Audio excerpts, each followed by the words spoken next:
Hello and welcome back. My name is Brady and this is Be All In Sports. I'm finally back full fledged. We're doing these breakdowns, we're bringing you all the action. I've still been placing these bets, even though I have not been putting out videos on the regular. I did put out last week. So if you caught that one, then you did see that my picks were pretty much money across the board 11 and 2 on the night. Unfortunately, I did have all of my bets mostly dependent on Patchy Mix. And he um he just didn't perform like I expected him to.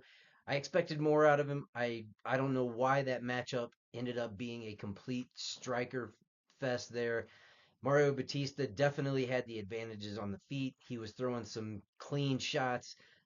Patchy Mix, he kind of had this style where he was pitter pattering around the octagon, and I'm not quite sure why he didn't even attempt I think maybe one takedown in the whole match, which that's his bread and butter, and I'm not sure why he didn't attempt more takedowns. I don't know if there was an injury. I haven't heard anything come out, but it and the other pick that I did lose was the Sean O'Malley, which I told you in that breakdown that was more of a going with your heart type pick.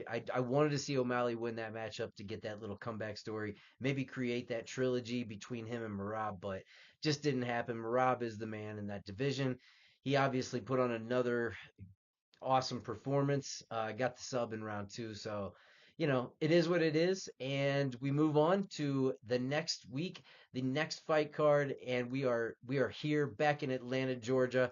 The UFC is going to be at the State Farm Arena. We've got Kamaru Usman taking on Joaquin Buckley. This is going to be a great main event. I think I'm excited to see it. I'm excited for what this card's got on it. There's some good matchups, so we are going to dive in and give you this whole full card breakdown. We're back full fledged. I Before I move on though, hit that like and subscribe. Comments are always welcome. Let me know what you're thinking about the picks that I'm putting out there. If you like them, if you're agreeing with them, if you're gonna fade the picks, maybe this isn't the time to fade me. I don't know. I'm kind of on a hot streak here. I do have a little bit different method. I'm not gonna go through that normal just explaining certain things about fighters, how they fight. If you are a fan of UFC, then you know how they fight. You know what to expect out of some of these guys. I'm just going to kind of go with some logic about why I'm taking who I'm taking, what I'm feeling, what I'm thinking. Let me know in the comments, though, however you're seeing it. I only have one bet in for now, but it's a pretty confident bet. We will possibly give that out later. We might save that for a betting show. I'm not sure how I'm going to do that, but we'll see. We'll see how this video breaks down and we'll go through it. But we will jump right in and break down this Usman versus Buckley card. All right, so first up, we're going to have a flyweight matchup. It's going to be in the women's flyweight division.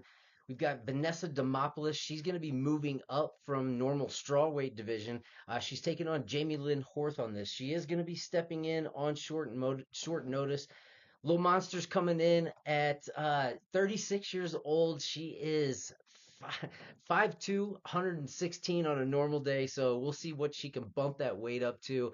Got a 59.5-inch reach. She's 11-7. She is coming in off two losses, but those losses were, looking back in hindsight, they're not the worst losses. But she's up against Jamie Lynn Horth in this matchup. Jamie Lynn Horth is coming in off a loss herself to Miranda Maverick, which Miranda Maverick is facing Rose Namajunas later on this card. So we obviously know the pedigree that she's faced. She did take that to decision where she ended up losing that one. She's 35 years old. She's at her normal weight class of 120, 125.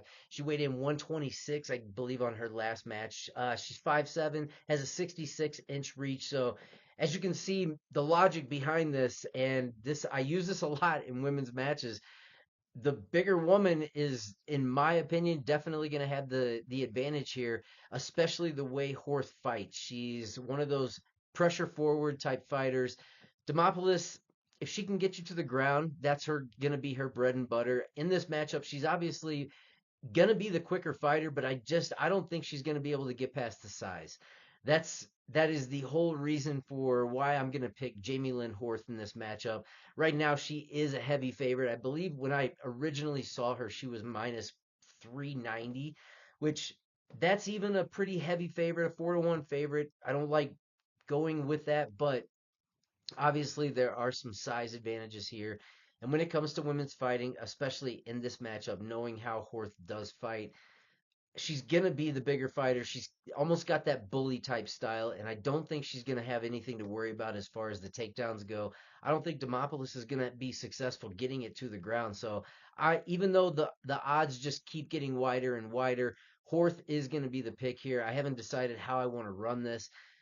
Maybe parlay Jamie Lynn Horth by decision. I think this is going to be one that can go long, but then again, with the size advantage, and I know that Horth is going to be the heavier striker. So if this is a stand-up matchup, she's definitely going to have some advantages on the feet as well. So I have to side with Horth in this. I can't go with Demopoulos, knowing these differences and just how the two fighters are. So Horth is the pick in this first matchup to open up the prelims.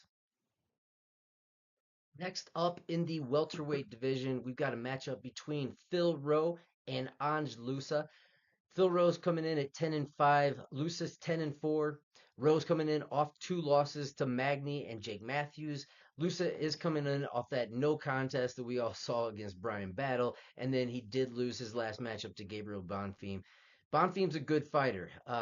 Angelosa, I always kind of put a little bit of faith in where they're training, and as I've mentioned before in previous videos, I really like the Killcliff gym. You've got a lot of skilled, highly skilled fighters there that you're training with. And it's just one of those top tier gyms. So I always do take that into consideration when I'm looking at this. But then you look at Phil Rowe, again, coming in off two losses. We haven't seen him in a year. Losa is coming in a little bit under that at 10 months, so there's not a huge difference there. Rowe is the older fighter at 34. Lusa is 31. The size difference is it's a little bit substantial as far as the height goes. Rowe 6'3", Lusa's 5'10", and the reach advantage, 6-inch reach advantage, that could be a problem. Rowe does have nice stand up. I will say that about Rowe. And this was a little bit of a tough fight to call. But I'm going with the fact that I think Angelosa has something to prove in this matchup. I think that he is going to try and make this a dirty matchup.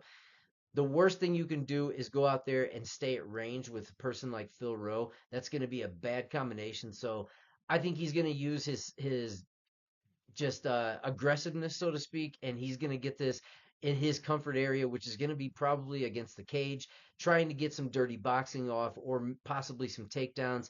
I see him being able to get this to the ground and implement some ground and pound. I don't know if you're going to be able to submit a person like Phil Rowe. We'll see how that holds up, but I think this is going to be a dogfight. I think Los is going to try and make this a dogfight, and I think that I'm going to have to side with him, even though the size advantage would go to Rowe. I just due to that big layoff, and this is one of those 50-50 toss up type matches in my mind. So I'm going to side with the fighter who I think is going to come out with a little bit more to prove. He took some heat for that Brian Battle loss or that no contest when he got poked in the eye and then kind of had the flare up at the end where you could obviously see that he could have probably fought a little bit more. So I'm gonna put this on Losa. I think this is time to prove yourself. Rose coming in, like I said, off that big layoff. I don't like that. So I'm going to hope that Losa is going to pull through. He's going to make this a dogfight, get it in the clinch. He's going to have his success there. I'm going with Ange Losa in this fight. All right, next up, we have a live fight change. We have in the bantamweight division, Ricky Simone now has a new partner. Charles Jourdain obviously just dropped out with an eye injury, so he's no longer in the fight, and the UFC has now made a new fight. So we've got Ricky Simone and Cameron Smotherman. This is gonna be a kind of an interesting fight, and just for the simple fact that, and I'm doing this right off the cuff, so yeah, we've got Simone, who is 21-6, Smotherman 12-5. Smotherman coming off that loss to Sirhi Sidhi in his last fight, And Simone is coming off a win, a KO straight right down the pipe to Javid Basharat in his last matchup. So before that, he did have three losses in a row, and he was pretty hungry to get that win when he came in. Um, I one, I don't like the fact that you're coming back from a full 3 round fight. You did lose a unanimous decision in that fight. You're coming back in a month. I don't like that right there. That's obviously that I think that's a too fast of a turnaround. I could see it if you won the fight cleanly and then you're turning around in that amount of time. I don't like it when you lose a decision, something that you fought 3 rounds, you fought with somebody, and now you're coming in on a month's notice and short notice to at that. I don't like that for one. Two, you're facing Ricky Simone. Ricky Simone is a dog. Ricky Simone is going to put the pressure on you. He's going to go takedown after takedown after takedown. So if you weren't stopping him with Sidhi, it's going to be very difficult in my mind that you're going to be able to stop it with somebody that you're not going to be well prepared for. Simone he's 5'6". Smotherman's 5'9", so you do have a little bit of a height advantage for Smotherman, but I don't think in this fight it's going to matter. You've got American top trained Ricky Simone, and he's coming in, like I said, against somebody on short notice. So even though this pick is live, this is one of those that I was already picking Ricky Simone to beat Charles Jourdain in my previous breakdown. But now that it's changed, I'm definitely taking Ricky Simone. One, I don't think Smotherman, I like I said, I don't like him coming in on short notice. That right there sticks out to me badly. And then I don't like you having to come in on short notice against a fighter that you haven't been able to prepare for adequately in a person like Ricky Simone. Ricky Simone is not going to let himself lose to somebody that is just coming off a loss in their UFC debut. I just don't see it happening. I'm going Ricky Simone in this one. It's an easy pick for me. Even if I'm wrong, I think I'm right. So Ricky Simone it is. All right, next up we have in the flyweight division, Cody Durden taking on Jose Ochoa. Durden's coming in at 17-7-1. Ochoa 7-1. Ochoa's coming off his debut loss to Loner Kavanagh. Loner Kavanaugh's a solid fighter, so no fault there. And Durden is coming off his loss to Joshua Van. We saw what Joshua Van just did in his last fight, which that one's holding together pretty well. So again, both of these guys have in their last fight fought high level competition. Durden, on the other hand, has been fighting high level competition for a longer period of time. He's going to be the older fighter. He's 34 years old. Ochoa is 24 years old. So you definitely have that age gap there that it usually is the one they tell you is about 70% winning on the younger guy's side, which I'm kind of I'm really struggling with this pick, but here's the way I break this down. Look, Durden didn't look too bad against Josh Van. Yes, he got beat by unanimous decision, but you still hung in there through the whole thing. I know he took some punishment. I know it was not the best look, but again, it's a high level fighter. And Ochoa, in his last matchup, do I think Loner Kavanagh would beat Cody Durden? Yes, I do. I think that would be a tough matchup for Durden as well. And he might get finished in a matchup like that, to be quite honest with you. I could see Loner Kavanagh being able to finish Durden. Both of these guys are equally matched as far as size goes. We've got 5'7" on each side, 67-inch reach for both guys. I am breaking this down simply due to the fact that Jose Ochoa has not fought high level competition throughout the majority of his career. I have to take that into account. Not saying that he just hasn't fought that high level of competition, and that when he does actually fight that high level competition, he does succeed. But we've just seen that he lost when he fought somebody like Loner Kavanagh, who he's also a high pressure fighter. He had his moments. He did have his moments in that fight, which you have to take that into consideration. But at the end, you're fighting somebody who has the experience against other UFC caliber fighters. So we know what he brings to the table as far as the pedigree he's fighting. And then when you're looking at, there's no size advantage. and he is definitely hard to get to the ground. The striking, if it stays in the striking range, Ochoa definitely has advantages there. I think he's going to be faster. Durden seems to be just losing a little bit as far as the striking speed goes. He's not the fastest, but if he can just dog it out, which that's kind of what I'm counting on in this one, to be quite honest with you. I don't know if this is going to be that proving ground for Ochoa. He may come out and show us that he is better than the competition that he's been fighting, and he's just been the fact that he's been fighting that lower level competition. But in this matchup, he is facing that higher level competition who's fought higher level competition in the UFC. So in this matchup, again, it's not the most uh, high level of confidence picks that I have on this card, but I'm going to take the underdog Cody Durden in this one. He's I think it might be priced pretty well, honestly. I think they've got Ochoa at a minus 175 when this open. I haven't seen the live movement yet, but you've got Durden at a plus 145. I think that's about right, to be quite honest with you. But I'm just going to side with the dog. I think Cody Durden has the capability to get this done. Like I said, I'm going with that experience level. This can tend to be one of those things that does bite you. So, you know, no bets on this fight for me, but this is definitely one of those that I'm going to be interested to watch. But I'm going to pick Durden. Again, we are moving right on up the prelim card. And if you have not yet, hit the like and subscribe. Leave me a comment below. Let me know if you're liking the picks, who you're going with. Maybe you've got some advice for me that you could share. Whatever it is, hit the like and subscribe. Let me know what you think in the comment section below. I will try my best to get out more videos as we go along with some betting picks, the bets that I'm putting in. I'll try and keep those consistent now from now on. I'm going to try and get these out by Wednesday morning. When you wake up, you can watch these. It'll be there for you. Usually some of these betting lines have come out a little bit more there. And as you can see, one of the fights did change right now. So I always keep that into consideration. I try and make this as late as I possibly can, but then bring it to you as early as I possibly can. So hit the like and subscribe, like I said, for the third time in a row. And let me know what you're thinking in the comments below. We will move right on through this card. Next up in the bantamweight division, we've got Malcolm Wellmaker, the newcomer, taking on welcome back, Chris Moutinho.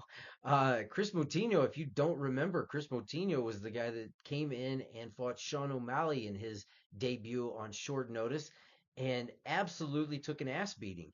This guy, but he showed that he could take some punishment, and he didn't even go down in the fight and get actually knocked out. It was a ref stoppage because that guy was out on his feet. Sean O'Malley just absolutely pummeled him. I'm honestly surprised that his face looked as good as it did after the beating that he took, but anyway, he did come out, prove his toughness. Then he goes back to the regional scene and reels off five straight wins. Wellmaker is 9-0. Moutinho is now 14-6, and he is coming back to the UFC. Like I said, this is going to be in the bantamweight division, so he's kind of coming down in weight again. That I don't know if it's going to play a part in him being able to make weight or anything. What he'll look like, we'll kind of judge that when we see him on the scales a little bit more. But like I said, he did go to the regional scene and he reeled off five straight wins. Not only wins, but it looks like they were finishes as well. So Wellmaker, we saw what he did in his last match against Cameron Smotherman. Absolutely pummeled him with that counter right. It was a beautiful shot. Knocked him, knocked him out clean. Got that $50,000 bonus. Quit his job welding and has now been focusing completely on fighting. And the odds for this matchup are absolutely insane. The last I looked, he was a minus 1350. So there's no bet that I'm going to put on that. If anything, it would be worth just, throwing it out there on Moutinho. He could be coming in with that rejuvenated feel. He's got his second chance. You got to always put something into that, when somebody gets their second chance, but unfortunately he is coming in against the beast. This kid's going to have a height advantage of 5'10" to 5'7". He's going to have a small reach advantage there, 71.5 inches to 70. So not too much there. Um, and I will say that Moutinho has stepped up his training partner. He is now with the New England Cartel. But again, this is going to be one of those fights that I believe that Malcolm Wellmaker, unless Moutinho can wear him down and get it to the ground, maybe wear out the ability that he has on the feet and just kind of make him a little bit slower, a little bit sluggish, if he can keep that pressure on, that could definitely be a factor in this matchup. But I can't side against a guy like Wellmaker. Obviously, the odds makers are making this type matchup for a reason, where you've got a minus 1350. Everybody's kind of seeing the same thing. And this just is, I feel sorry for Moutinho, honestly, because if he comes in and doesn't have a good showing in this one, he probably get a little bit of an extension on his contract, at least one more shot coming in on short notice. But I just don't like those factors for him. So I got to go Wellmaker in this one. I saw what he could do that last time against who I would consider way better competition than Chris Moutinho. So Wellmaker is the pick, and it's an easy pick here. I'm not siding against the minus 1350. So that is the pick, but we'll move straight on up the prelim card. Next, in the prelims, we have a welterweight matchup between Michael Chiesa and Court McGee. Chiesa coming in 18-7, and McGee 22-13. Chiesa's coming off two wins. He's coming in off the win off Max Griffin, where he submitted him, and then he also submitted Tony Ferguson before that. Not sure how much we can put into the Tony Ferguson win. Before that, he did have three losses. Those losses we're too high level of caliber fighters. I mean, he's not fighting nobodies here. Luque, Sean Brady in there, Kevin Holland. So he's definitely taking on some higher level competition. On the other hand, you have Court McGee coming in off a win against Tim Means. Again, Tim Means mid tier. Tim Means is good. I wouldn't call him. He's definitely not on the level of Michael Chiesa in my mind. Michael Chiesa, I think, would beat him as well, but he had the loss to Alex Morono, and then before that, previously, he also had a loss to Matt Brown, and then Jeremiah Wells. But he kind of rejuvenated himself on his last matchup against Tim Means. I think he kind of had some issues in those previous fights. Realized he was on that skid. Um, this one, 6'1", Michael Chiesa is 6'1" to 5'11" of Court McGee. So height advantage, I don't think is going to be much of a factor. Both these guys have good wrestling. The reach pretty much the same there as well. So I don't look for the size to be any type of factor in this one. I think it's going to be more of a speed factor, and I think it's going to be just who is the better fighter in this one. And I've got to side with Michael Chiesa. He's proven skills on the ground, even though I'm not super impressed with everything that he's done as far as his wins go in his last two. I am impressed with his higher level of competition that he has fought. He has taken on the higher level competition. Yes, he's not getting finished in all of them, so that proves that he can at least keep himself out of danger. And I don't think that McGee's going to pose any threats that he hasn't seen before from some of these other high level fighters that he's been fighting. So my logic for this one, even though I don't like the odds, these are you got minus 330 for Chiesa. I can't really make a pick as far as that goes for money line. I don't feel confident enough to in a parlay with this or anything like that at this point, but Chiesa is going to be the pick. I don't have any bets in on this fight, but Michael Chiesa is going to be the pick to beat Court McGee. Next up, we've got a rebooking of a previous matchup that I talked about, and if you saw it, I did single this video out. Unfortunately, the fight did get canceled due to a health issue for Bellato, the last matchup. We've got a battle. Paul Craig is going up to the lightweight division. He's going to be taking on Rodolfo Bellato. Like I said, this was rebooked. Um, Now they've got a crowd. I don't think anything about this matchup has changed for me. I'm not I've never been high on Paul Craig. Most of the wins that you see him getting, especially against these high level fighters, have been last minute throw up a prayer type submissions that he's getting, and I don't put much faith in that. The fact that he can do that against Bellato, I see Bellato coming across and absolutely putting a bunch of pressure on Craig. I think that's going to be his method. I think if it stays standing, Craig just does not have the skills on the feet. And I think Bellato is going to he's going to want to get that last one back because he did go to that majority draw that he had with Jimmy Crute. So you know that he's hungry to get a win. Obviously, Craig is going to be hungry to get a win himself, but you got to keep in mind he's his advantages are going to be, like I said, on the ground. You have to get it to the ground. And I believe I broke this down the last time that I do not feel that he's going to have the ability to get it there. So it's going to nullify the striking. And if Bellato is not concerned about takedowns, then he's definitely not going to be concerned about what's coming back on the feet. Unless Craig comes out and he has worked miracles of improvement at 37 years old, and he has all of a sudden become a striking king. I don't see it happening. I think Bellato is going to end up knocking him out. I think it's going to be a bad night for Paul Craig. I'm going to find a way to put Bellato in there just because I did have him in a bet before. So I kind of feel like I owe it to myself, if nothing else, to put him back in and see how that thing would have played out. But I will put him in a parlay. Nothing is in on as far as bets go just yet, except one big two-leg parlay, but I'll get to that at a later time. Next up, we are staying in the light heavyweight division. We have a matchup against Alonzo Menifield and Omar Sy. I'm I will tell you, this is one of the legs of my parlay that I'm putting in. I'll just go ahead and put that out there. But in order to hear that next one, you'll get that at the end of this one. We'll go ahead and throw it out there for you, just because at this point you won't get the same odds, and you might as well put it in. Either save it for later, don't use it anymore. I don't know. It's definitely taken a skyrocket turn in this man's favor. So we have Menifield coming in 16-5-1, Sy 11-0, undefeated Paris fighter. He's 29 years old. Menifield is 37. Um, 6'4" for Sy and 6 foot for Menifield.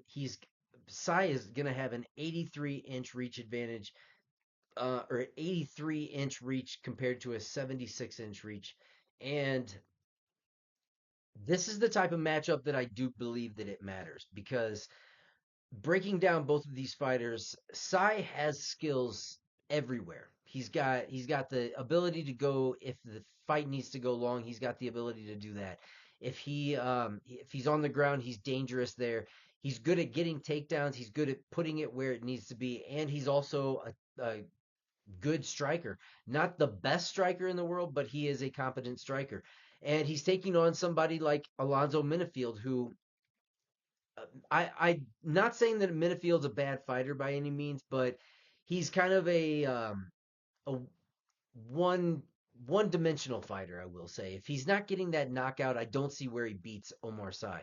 And in order to get the knockout, you're going to have to hit him clean, and you're going to have to hit him with just a dominant shot. And I do not see him being able to do that with a fighter like Sy. Even if he does end up hitting him to where it wobbles him, Sy's got the ability to change it into a wrestling match. And Minifield, even though he's not horrible at takedown defense, I just don't see him being able to keep it on the feet for as long as he would need to. So he's going to have to land that miracle shot in my eyes, and I don't think he's going to be able to do it against a person like Sai. I think this is also one of those matchups that the UFC is putting in place in order to give Sai a chance.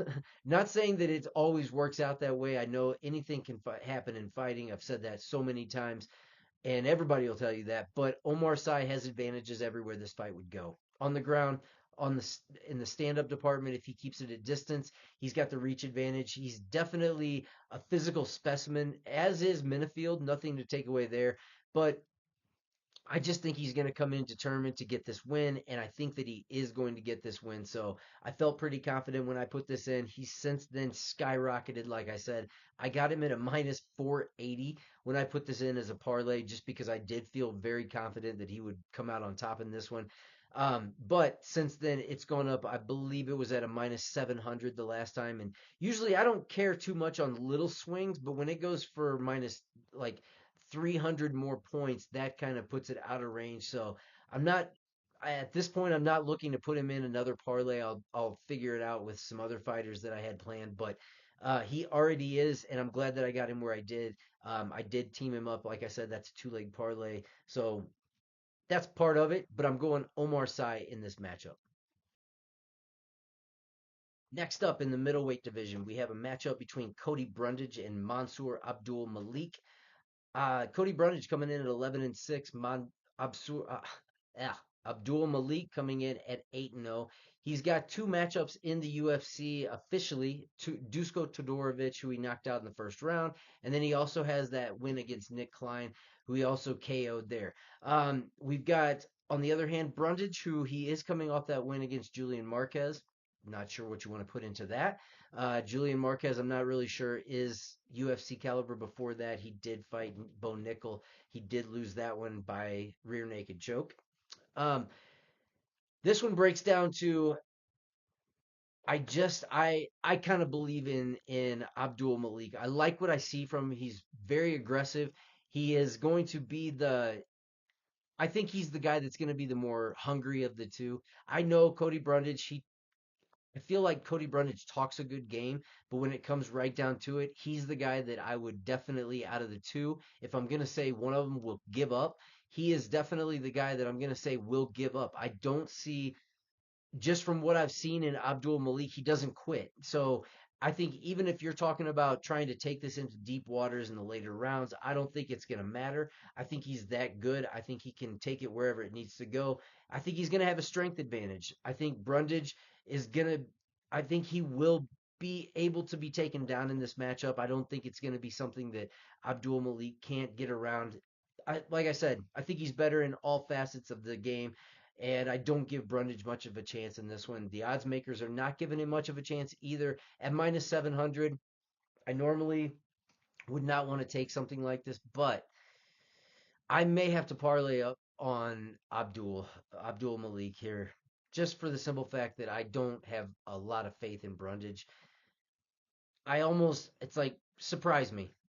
But I just don't see it happening. So Abdul Malik is definitely the pick. I think he's going to get a knockout in this one. I see a finish. So Abdul Malik, maybe I'll parlay that up, but I think he gets a finish of Cody Brundage. We are already to the third fight on the main card. I can't believe it's time is flying by when you're having fun. Cody Garbrandt taking on Honi Barchalos. Cody Garbrandt coming in 14-6. Barchalos coming in 19-5. He is coming off of a win against Peyton Talbot, the highly touted newcomer that was kind of bursting onto the scene there. I think he does have a fight book coming up, so we'll see how that one goes for him. But he did get that win, which nobody saw that coming. Honestly, I didn't either. The odds were stretched out like they are for that minus 1350 that we see here. Uh, he was definitely the underdog in that matchup. Came out big. And obviously Cody Garbrandt is coming off that loss to Davidson Figueiredo in his last matchup. We saw he didn't look too terrible in the striking department, to be quite honest with you. It wasn't like he doesn't look bad. He doesn't look slow by any means. I think he's still got a little bit left in the tank there.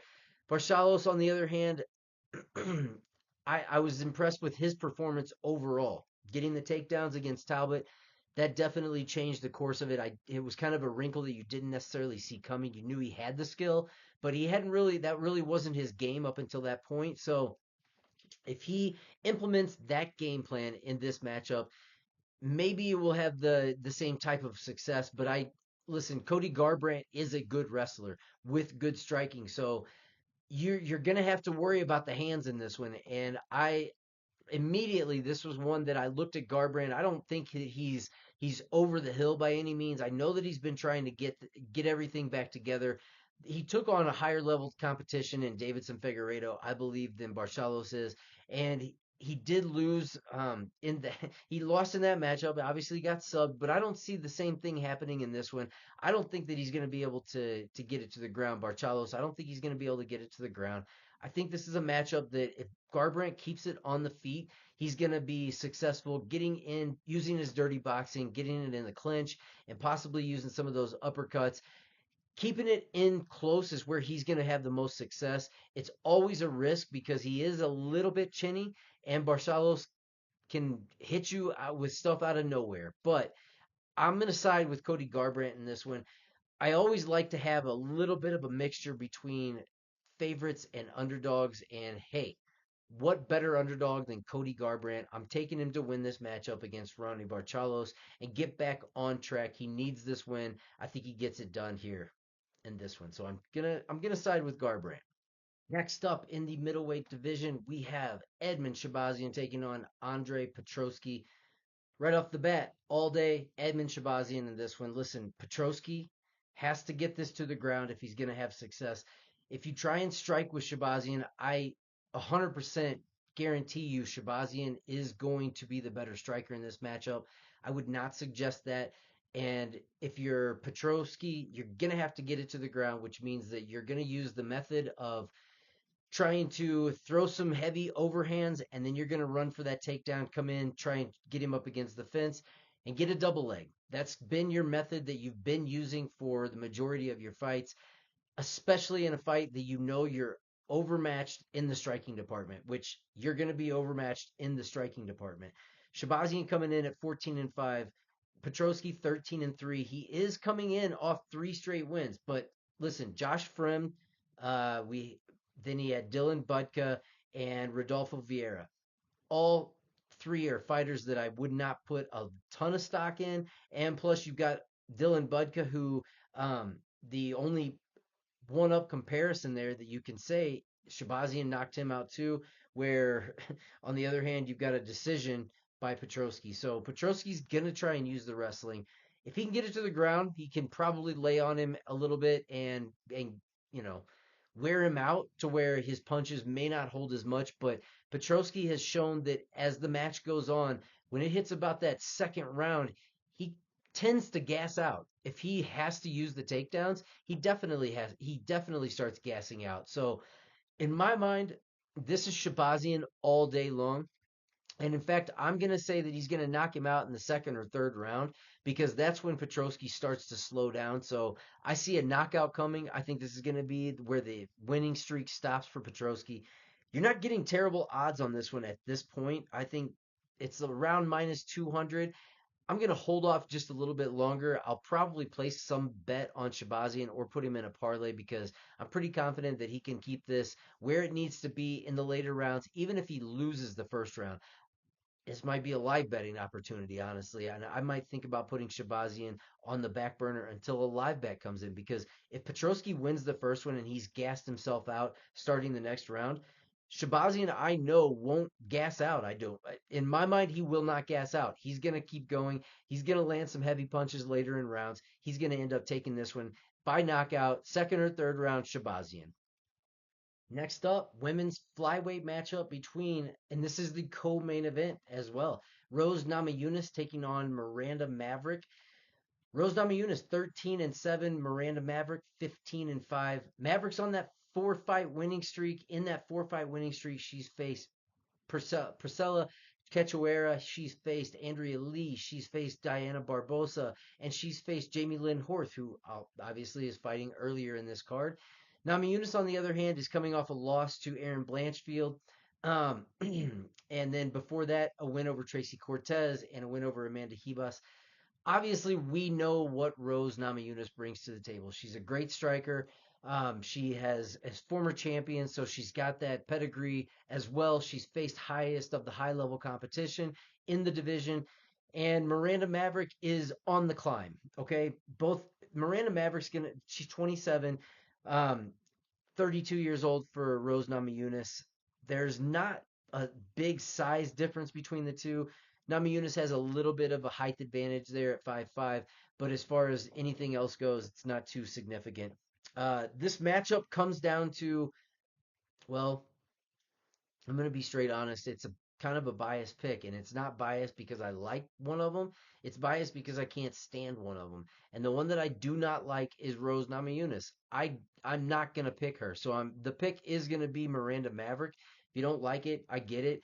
you don't have to pick it, just skip it. But Miranda Maverick is, I think the career trajectories are on two totally different paths. I think she's going to be the more motivated of the two fighters. And as many times as you want to walk out saying you're the best, you're the best, you're the best, you're the best, I'm tired of it. I don't care if you were the best, whatever. I think there's others in line that are going to be able to take you down. I think if Maverick gets this to the ground, she's going to be able to control it. Even though Namajunas is good on the ground, I think that once you start breaking down that barrier of you're going to lose this fight, I think it's going to be she's I don't think she's going to have the power as far as later on in the fight goes to knock Maverick out. I don't see a finish in this one. Namajunas is good enough to keep it at least a close matchup, I do believe. So I'm not going to side as far as a pick goes and pick one of these to bet on, but I'm liking like the over 2.5 or possibly win by split decision. I think that's definitely on the table in this one. So I'm going to side with Miranda Maverick. She is the underdog in this one. I think she gets it done. I think it's going to be one of those. If she can get it to the ground, she's going to have a little bit more control. It's going to be a close one. If you're betting it, you're probably going to be biting your nails through the whole thing. But I'm siding with Miranda Maverick. All right, it is main event time, and if you have not already, hit the like and subscribe. Give me your picks. Let me know if you're siding with me, if you're fading me on some picks, whatever you want to do. Like I said, might be a bad time to fade me because I'm on a hot streak. But we have a welterweight match. Former champion Kamaru Usman and everybody knows him. Joaquin Buckley, he's definitely come on the scene. Made a name for himself big time. He's had some tough matchups, but he just keeps winning. Alex Morono, Vicente Luque, Nursultan Ruzaboa, that might be one of the most impressive. Stephen Thompson, that one was impressive with the knockout. Colby Covington, everybody likes to see him lose. Um, but on the other hand, you have Kamaru, who has been he's on a three fight skid. Two of those losses coming to Leon Edwards, and those are, to be quite honest with you, not holding up very well. I do commend the decision that you went to with Hamzat Chimaev. That definitely holds a lot of weight considering what Chimaev just did. Um, but here's the things that I do not like about this now, and I'm just now kind of figuring how much of a difference I think this will make in this matchup, and that is the fact that Kamaru Usman he was fighting this last matchup at 185 against Kamaev, and when you come in, he did go to decision. The durability is, I'm not questioning his toughness, I'm not questioning that. I'm questioning the speed factor that Buckley's going to have. The advantage there. I'm questioning the overall fight amount of fights that you've had in your career. At 20-4, Buckley's 21-6, but he hasn't been fighting higher level competition, and you got to take into consideration that Usman is moving back down in weight. I never liked that combination, especially when you're 38 years old. Your body seems to be wearing down a little bit faster than maybe you would expect. But I think Buckley, this is one of my most confident picks. And it's for that reason is the main thing. I think Buckley is on a completely different career trajectory here. He's on his way up. It may be the fight that bites you. I don't know. We'll see. But I am going Joaquin Buckley. I am confident that he can get this done.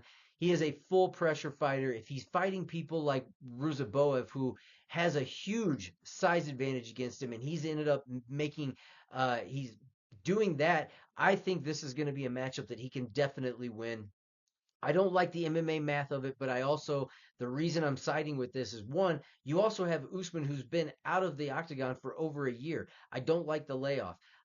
You're going to see, I think, in this matchup when he comes in, that Kamaev matchup really kind of affected the rest of his career. There's certain matches that you will take that you will fight through, and yes, you'll look fine in those matchups, but the following ones will not be successful. And going back down in weight, I don't like it. You're going to have to endure that weight cut again that you're not even used to after a 3-year layoff. I don't think it's a good combination. I love Joaquin Buckley in this matchup. So definitely going to side with him. I'm gonna give. I honestly, I don't think this is gonna go the full five. I think that Joaquin Buckley's gonna end up knocking him out. I think it's gonna be a later finish. I think round four, I think is when Buckley is gonna end up putting his game to use, which is that going into the later rounds, dragging people to deep water, and then overwhelming them with their pressure. And I think he gets it done by knockout in the fourth round in this matchup. There it is. That is the full breakdown. But we got two more things that, or one more thing that I'm going to give you that I said I would at the beginning of this one. So here it is. All right. If you're ready for it, here it is. I did put in earlier in the week, and obviously I didn't get out this video when I wanted to originally, but these lines sometimes you just got to jump on them, and I don't necessarily have the time every time that I jump on one. So we'll try and figure out a system that I can do, get those early bets out. But I put in this has changed, but it's not. I don't think it's terrible still. I put in a two-leg parlay. I got it at minus 151 when I put it in. Now it has gone up to minus 199 if you put the same parlay in. It is on FanDuel. And I took Omar Sy money line and I teamed that up with Joaquin Buckley money line as well. Like I said in the breakdown, I think both of these fighters get it done. And since then, the odds for the Buckley odds have definitely changed too. They've gone from minus 265 when I got it to minus 290 now. But the Omar Sy has definitely changed. I got it at minus 480. It's gone up to minus 850. So as you can see, the bet makers are still seeing that one go. And obviously, people are hitting it like crazy as well. So that's the one bet that I have in right now. I will highlight that bet later on when I go over my betting segment that I'm going to break down. But that is the full card breakdown. That is my picks for this one. Hopefully, we get a stellar performance. I think we're going to crush this week again. Listen to the bets that are going to be coming up. Hit the like and subscribe. Let me know what you think in the comments. Thanks for sticking with me. This is Be All In Sports. I will see you again next time.